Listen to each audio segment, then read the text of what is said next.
Well, good afternoon, everyone, and thank you for joining us on this World Contraception Day. My name is Katie Baker, and I'm here today on behalf of Americans for Contraception. We're a national advocacy organization, and we formed in response to Justice Clarence Thomas's concurrence in the Dobbs decision that overturned Roe v. Wade, in which he said that the court should reconsider the case law that protected the right to contraception next. So contraception is very clearly under threat. Within the last couple of years, we've seen heightened attacks on contraception coming in different forms, from restrictions on access with all the cuts we just saw to Medicaid and the Affordable Care Act in the so-called One Big Beautiful Bill Act. As well as just recently, and I kid you not, the Trump administration announced its intent to destroy nearly $10 million worth of contraceptive devices, including IUDs, that are in a stockpile in Belgium, left over from USAID. There's been conflicting reporting about whether it has actually been destroyed yet. But the Trump administration itself has gone on the record and inaccurately called these contraceptives abortifacients. So that's why it's so important with these attacks at the federal level that we are protecting the right to contraception in law at the state level. And that means electing people who are going to be champions of contraception.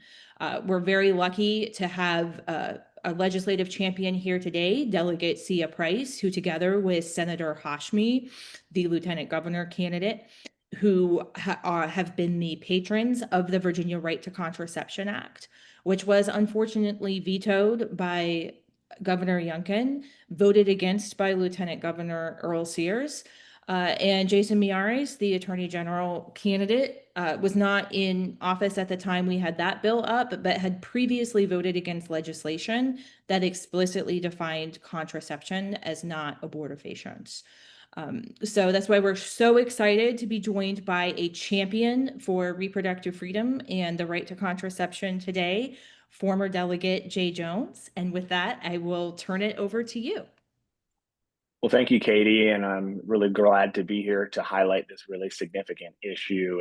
And it is no secret that I'm running for Attorney General because I believe in justice that works for everyone, and because we need and deserve leaders in Virginia who will actually fight to protect our fundamental rights and freedoms.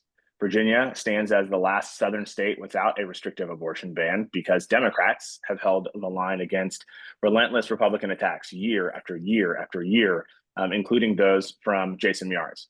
As a delegate, I co-sponsored legislation to eliminate unnecessary barriers to and requirements to receiving an abortion. And I sponsored a bill to ensure that every individual has the right to obtain an abortion and use contraception. And years later, we still haven't been able to provide women and families the full protections that they deserve because of these attacks and vetoes against critical legislation like the Right to Contraception Act, which my friend, Delegate Price, who is here, and Senator Hashmi, my ticket mate, introduced. And because we have an anti-abortion Attorney General who refuses to stand up to us, an Attorney General who voted against the Reproductive Health Protection Act time and time again when in the General Assembly, who tried to defund Planned Parenthood time and again, has been very open about that, who removed Virginia from the Supreme Court of the United States' brief that resulted in the overturning of Roe v. Wade, and then called it good and reasonable.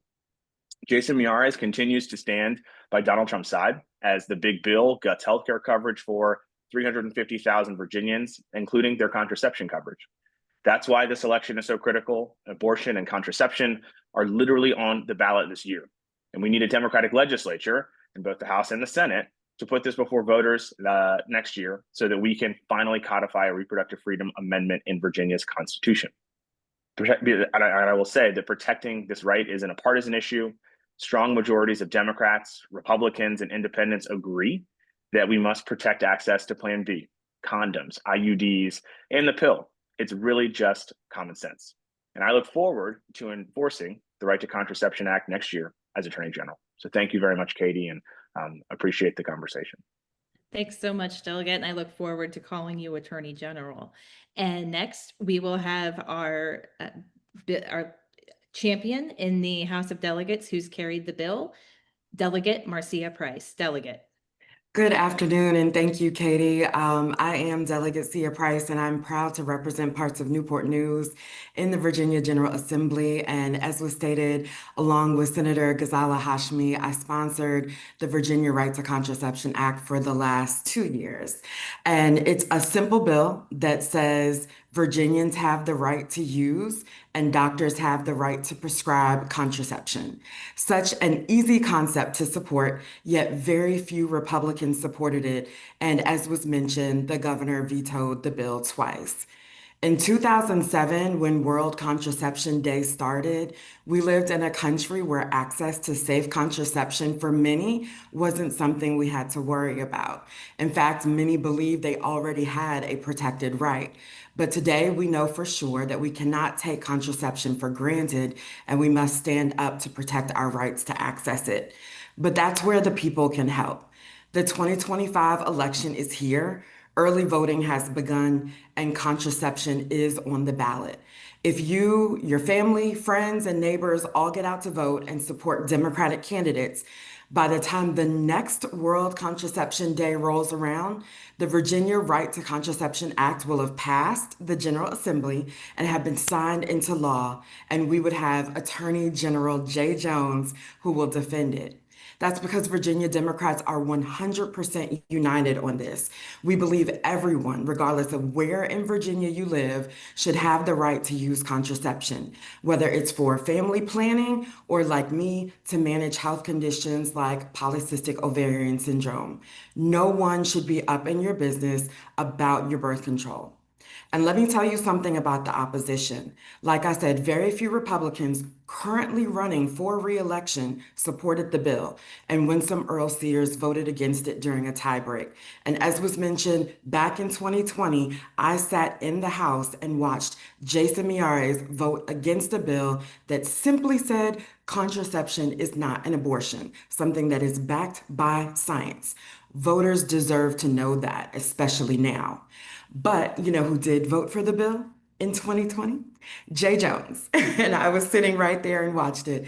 And I'm so proud to stand here with him today because he is the right candidate for Attorney General to meet this moment.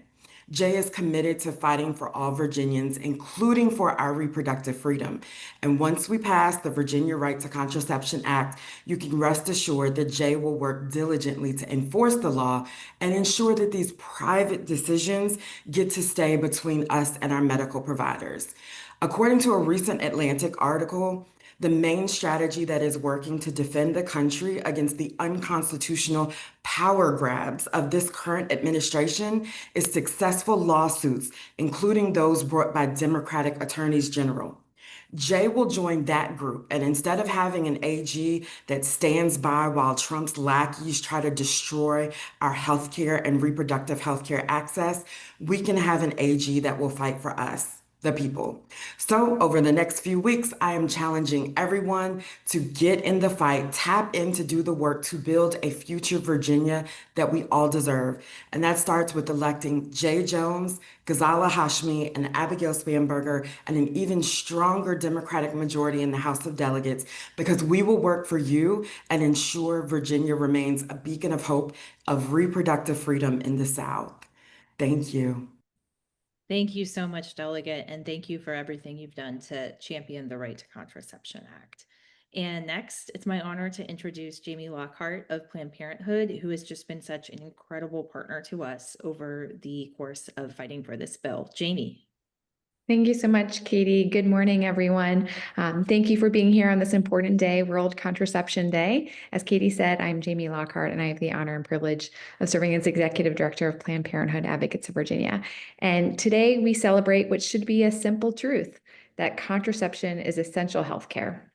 It gives people the freedom to decide if, when, and how to start a family. It helps manage conditions like endometriosis and PCOS. It reduces cancer risk and empowers people to plan their futures on their own terms. For me, this fight is personal. Access to contraception changed my life, and it changes lives every day across the Commonwealth. No politician should be able to take that away. But let's be clear, as others have said, this freedom is under attack. Since the U.S. Supreme Court overturned Roe v. Wade, anti-abortion politicians haven't stopped at abortion. They've turned their sights on contraception. Across the country, lawmakers are trying to restrict birth control access, including emergency contraception and IUDs. These attacks put millions of people at risk and sow chaos into the most personal health decisions we make. And here in Virginia, we are not immune. Just this year, most Republicans in the General Assembly voted against a bill to guarantee the right to access contraception, including Lieutenant Governor Winsome Earl-Sears and a veto by Governor Glenn Youngkin. And Attorney General Jason Miyares has aligned himself with anti-abortion extremists who also oppose the right to contraception.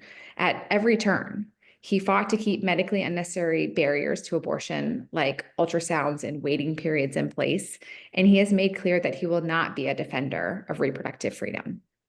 We know what this means. If and when Virginians approve the Reproductive Freedom Amendment in 2026, Jason Miyares could be the one who tries to undermine it or even refuse to enforce it, overriding the will of millions of Virginians. That is unacceptable. Contraception and reproductive freedom are not fringe issues. Poll after poll shows Virginians want these rights protected, but Miyares and Republican leaders are out of step.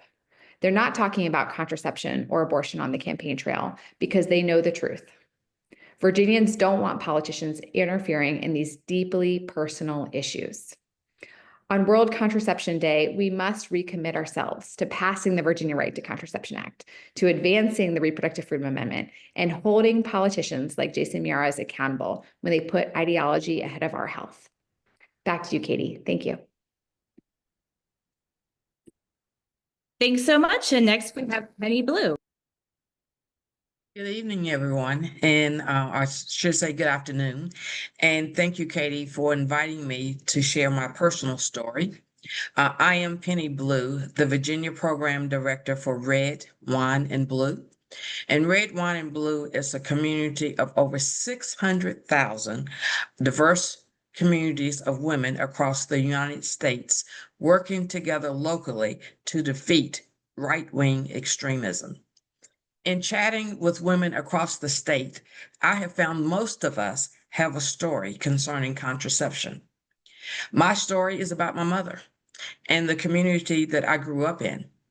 I am number 9 of 10 children, and this is the story of most women in Franklin County, Virginia during that time. I actually know families in the community with 13 to 21 children. And my mother was basically pregnant from the time that she was 18 to age 45. And I don't think there was a day that went by that my mother regretted the family that she was able to build with my dad. But I do know that she felt she couldn't fully live the life she wanted because she was pregnant over and over in those key years of her life. So fast forward a generation, and her 7 daughters have been able to live the life of their choosing because of access to birth control. And extremists want to pull us back into a time when women didn't have that access, therefore not able to make the decisions concerning their lives. The current administration in Washington and in Richmond want exactly that, to hold women back and not allow us to move forward. Therefore, in Virginia, we need to make certain on November 4th, we elect common sense candidates up and down the ballot that support women's freedoms. So this November, that includes Abigail Spanberger for governor, Ghazala Hashmi for lieutenant governor, and of course, Jay Jones for attorney general. Thank you, Katie. Thanks so much, Penny. I'm just gonna run the rest. So I think we're all set. If folks have questions, feel free to message in the chat or text me. And yeah, we'd love to get some questions, get some answers for you.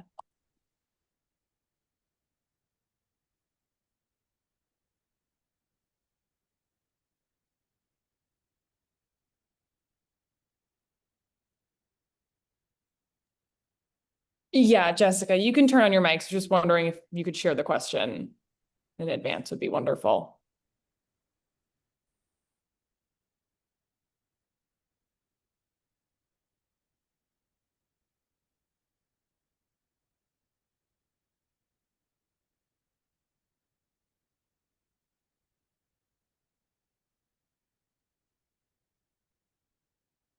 Thanks, Greg. Okay, so I think Jay and Delegate Price, this worked for either of you, but can you talk about what you're hearing on the campaign trail? It seems like reproductive issues are lower profile this year. Can you talk about what you're hearing out on the campaign trail or in polling? Is this a top concern for voters? Yeah, so I can speak from the House side, and it is still very much an important issue. But I think because of the recent changes at the federal level, that it was surpassed. Because when you're thinking about whether or not you can feed your family, or thinking about whether or not you'll still have a job, or thinking about whether or not you can pay rent, that becomes the number one issue. But access to contraception is an economic issue. So when we have that conversation on the doors, they absolutely understand that if, when, and how they prepare to have a family, if they need access to contraception in order to even leave the house, like those of us with PCOS or endometriosis, those are all economic concerns. And so the access to contraception is 100% tied into the number one issue that we hear, and that's cost of living. And in the House, Democrats have also been working on trying to make sure that contraception is not just accessible, but it's also affordable. So when we're thinking about Medicaid cuts, when we're thinking about access to healthcare, when we're thinking about not enough providers, all of those issues that we're seeing on that federal level come down to the state level, and we need people that are going to be in place to help make sure people have the coverage they need, make sure they can access the contraception, and make sure that they have that covered right. So yeah, it's all connected. And I would echo what Delegate Price said. I hear it a lot, and we move all across the state. And I think as the impacts of the big bill are being felt tangibly by people, especially when it comes to losing your health care, this is a huge piece of that, right? Access to contraception is very important to Virginians. And it does not matter where you come from, whether you're urban or rural or suburban or exurban. And this is something that, we continue to hear about: who's going to fight for us, who's going to step up for us. And Jason Miyares can't do that, not only because he disagrees with the underlying policy about whether contraception should be accessible, but because he's too weak and too scared to stand up to President Trump. So in that sort of double-barreled issue, we really are seeing this and hearing this from people across the Commonwealth, because healthcare, people shouldn't have to worry about whether or not they have healthcare. For it to be yanked from them unnecessarily puts them at risk, puts their lives at risk. You've heard the stories about the necessity for that. And so that's why we need an attorney general who's going to protect our values and our resources and our access to healthcare, and someone who's going to enforce the law when we pass the Right to Contraception Act come January. And Greg, if I could just add one thing too, I think you hear a lot more about abortion than contraception, because when I was working with Katie and Senator Hashmi on the bill, the number of people that thought that this was already a protected right, they didn't even know the bill was needed. And so it has become more of a conversation since the bill was vetoed twice by the governor, and finding out that so many Republicans voted against it.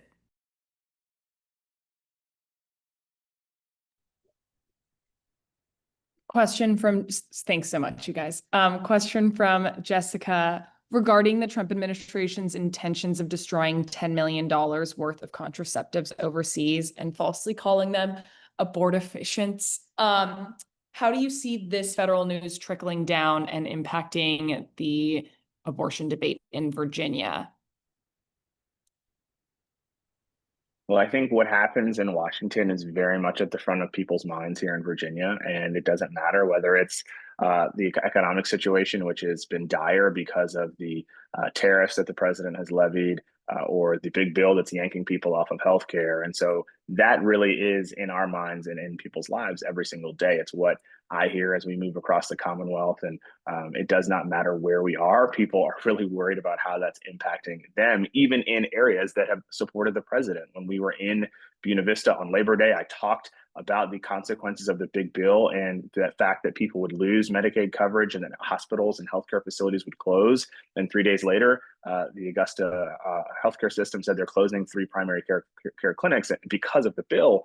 And so, Washington, right, is overreaching. There is excess, there is chaos. And so we need people and leaders at the state level who are going to step up and protect our values and our interests and the things that are important to Virginians. And so that's why we will do that as Attorney General, why this race is so important, because when you see that craziness, it's impacting us every single day. And so I think people are really excited for and desperate for someone who's going to stand up, and people who are going to stand up and say, no, that's not who we are. That's not what we're about. We can do better. And I know that we can get that done come November 4th. Yeah, and I would just add that cruelty and dishonesty are common themes that you see with this administration.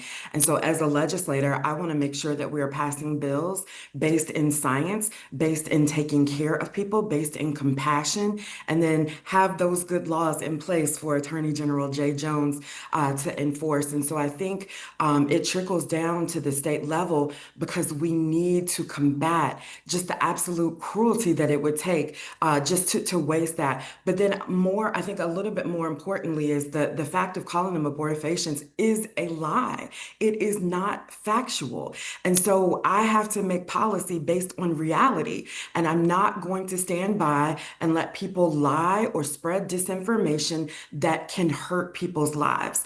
And so we're going to stand up, we're going to speak up and get those good bills over to Governor Spanberger for her to sign and Attorney General Jay Jones for him to enforce.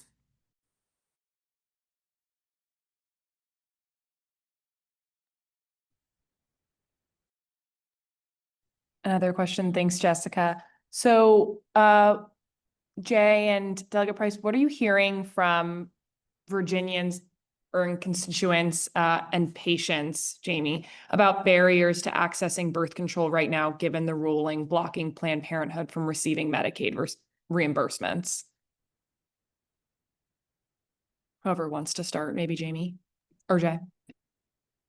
Yeah, I can start. So, for those might not be familiar, the one big bill, ugly bill, did include a provision that makes it so that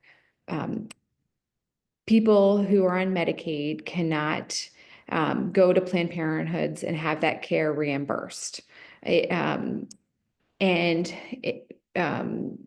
Virginia, starting next week, Virginia Planned Parenthoods will not be able to see Medicaid patients and having that care fully covered for patients. Fortunately, in Virginia, we do have a state program that provides contraception to low-income Virginians. And so there will be some opportunity for Virginians who qualify to still be able to access contraception through that program.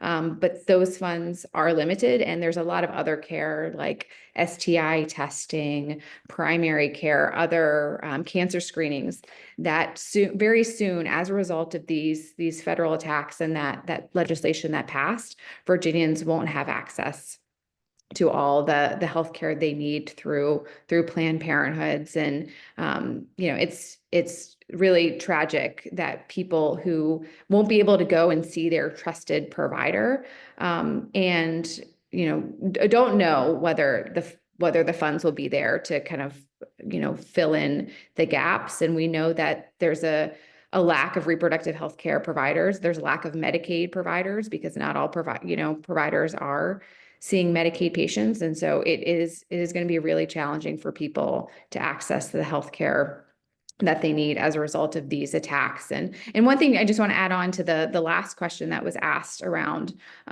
actions of the Trump administration is that, we are seeing, I think these attacks that we're seeing are another proof point of just how contraception is at risk in this moment. I think, 4 years ago, people thought Roe v. Wade could never be overturned, that we have this constitutional right, there's precedents, it is going to continue for years to come.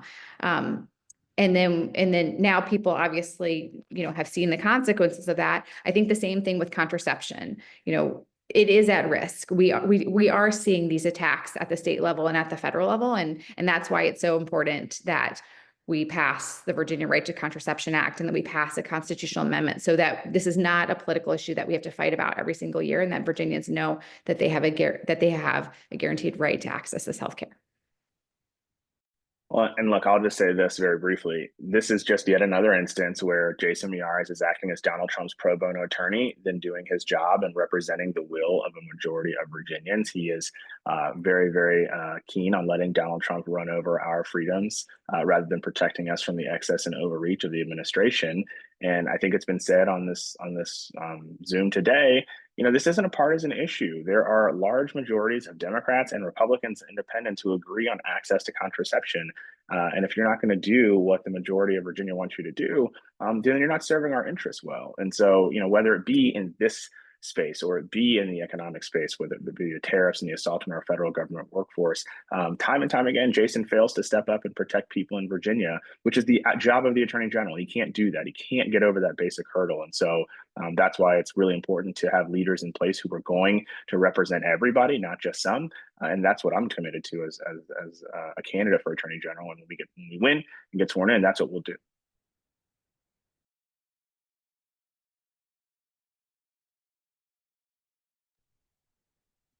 Thanks. Any other questions?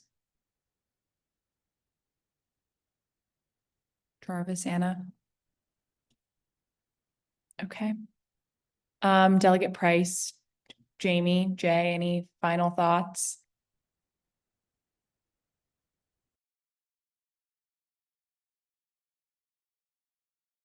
Nope, I'm Okay. all good. Thank you.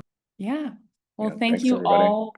Yeah, thank you all so much. And we can give you some time back. All right. Thank you, Bye. everyone.